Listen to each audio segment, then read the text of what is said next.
reka ndababwire ngo kubura abantu tubimenyere, kuko hari umunsi wo kuvuka hakaba n'umunsi wo gupfa. Ibi bintu byarase ko tubimenyera. Nivyo gutandukana birababaje, gutandukana birababaje vraiment.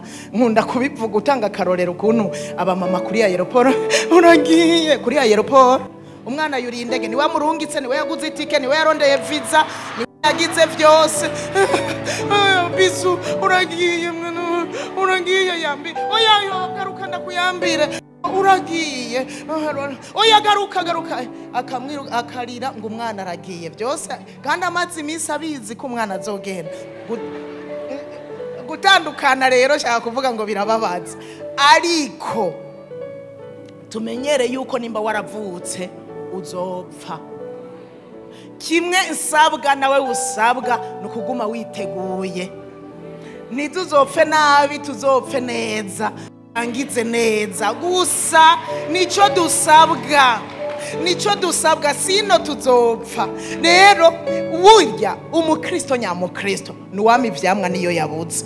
Tuzokubona kufise ijambo ni wabura ukama ivyamwa vyiza, nube wawundi bavugisha asama nako atari wewe wabuze. Oya, wabuze mugana wazobura ejo, ariko na wazihangana. Twama ivyamwa no muci, twama ivyamwa muci ku ruzuba rwinshi, twama ivyamwa.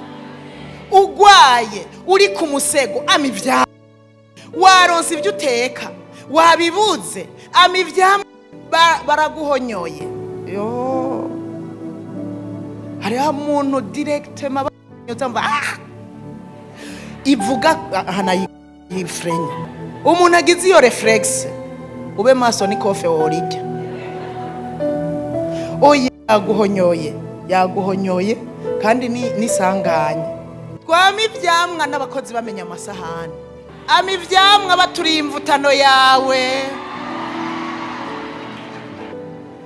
ama ivyamwa batetse umunyu mwinshi, ama ivyamwa bakugavuye.